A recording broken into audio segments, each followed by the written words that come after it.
Hello, Rector Arundel here. It is Friday, May 3rd. I think I may have skipped a couple days as far as videos go due to things in my life, activities, being busy. Essentially, last time I videoed, I think I was doing a planche workout. That went extremely well. My deltoids are still sore, which is good. I guess that means it worked out well. The day after that, I did some cable pull-aparts to work on the traps and the obliques and the rotator cuff muscles. There are a few in there, like 3 muscles working together.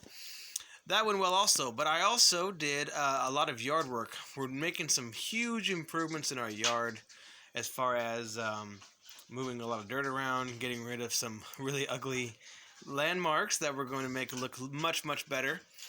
So I've been doing a lot of physical labor, which has made me pretty darn tired, pretty darn sore. I wouldn't say weak.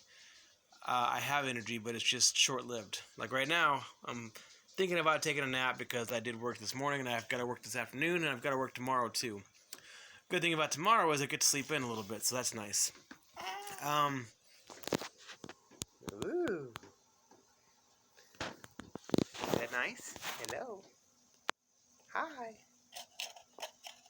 So anyway, I've been looking at this new thing on YouTube, which I found randomly, and you never know, it might just be the next step in my spiritual process, but it's called breatharianism.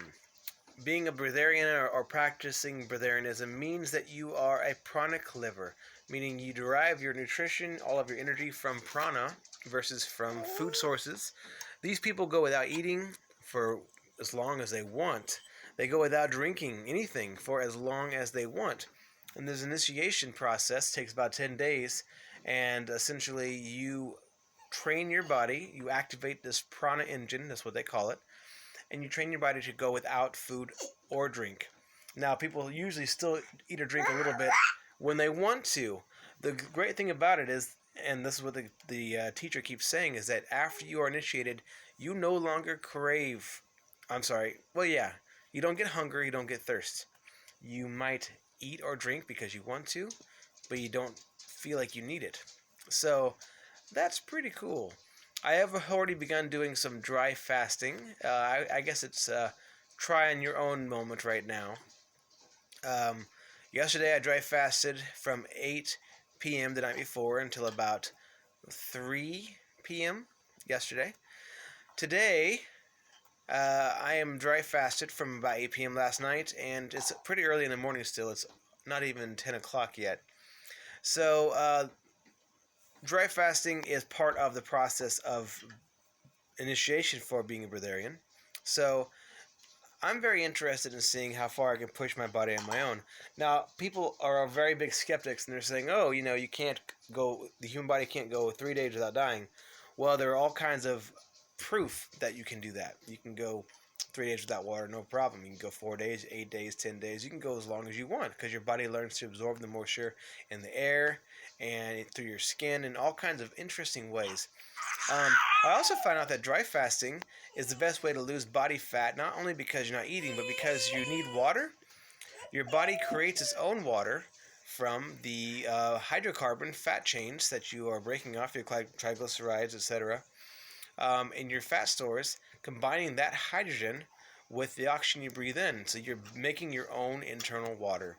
Now, this breatharian guide says that after 3 or 4 days of dry fasting, the deep water, is what he calls it, deep inside your cells gets flushed and replenished. So basically, you are completely purifying yourself.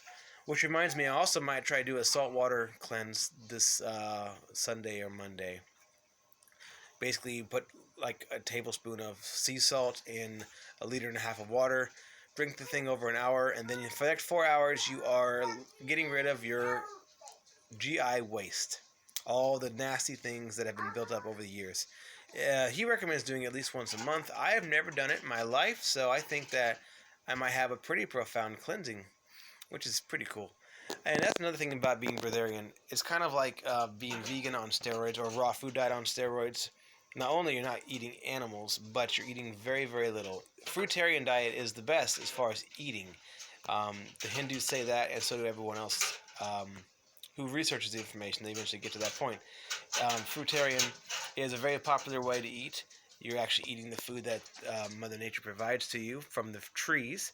Unlike vegetables, we got to dig them up and you got to kill the plant, basically. So, uh, essentially, someone's happy. Hello. There's your peekaboo. Yay. So anyway, I'm really interested in this. I'm going to try doing some dry fasting on my own. Um, I haven't decided what yet, which is why it might be good to do this initiation to really get some good guidance, some good, what's the word I'm looking for? Uh, Not just guidance, but motivation. You're with a group of people, so you know you can't back out because you're not alone in it. So the downside is that it is not in the state. It would be in Arizona. That's the most current one happening this year. It's in September. It's 10 days, and it costs like $750 if you get your own lodging, and it costs like $2,000 if you stay there. So I don't know. I haven't even spoken to the wife about it yet.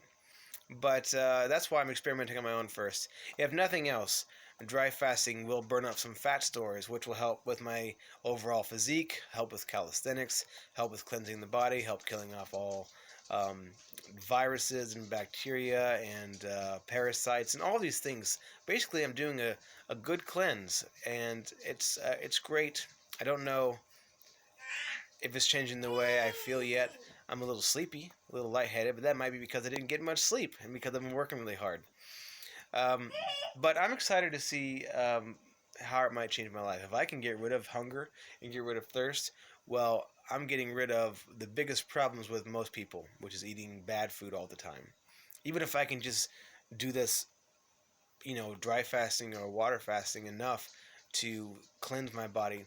Basically, with the breatharian lifestyle is so that you are getting most of your nutrition from prana, and therefore your body is completely cleansed all the time, as pure as it can possibly be.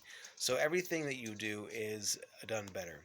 Your body is tougher because all the bad, sick, unhealthy cells have been killed by your own body, eaten and used, and only the strong survive. So it's like the survivor of the fittest in your own body. It's evolving your own body. It's evolution at its best. So, that being said, if evolution is strongest of the survivor of the fittest and strongest, then you want your bodies to have the cells that are strongest and fittest, most active, most productive, most in shape. And so yeah, that's kind of taking this whole physical journey to its max. If your spiritual body and your mental body and your emotional body are connected to your physical body, then purifying your physical body is important, and that's in almost every single religion on the planet. So I don't know where this is going to go so far, but I am kind of excited about it. And it sounds an awful lot like a Kundalini explosion because basically you're so full of energy you don't get hungry. Well, guess what? That happens to me already when I'm doing projects. I'm so full of energy, I don't want to eat. I just want to work, work, work. So if I could have that feeling all the time, all day long, every single day, that might be revolutionary. Plus, saving money. Heck, how much money do we spend on food? Mostly that's all that I spend my money on. I don't really buy anything else. Just food, food, food, food all the time. So, good things. I'm excited about it. That being said, I'm going to cut this video off now. I don't think I'm going to work out today because I am dry fasted and I am sore and I am tired and have a little bit of a headache. So, nap I think is in order.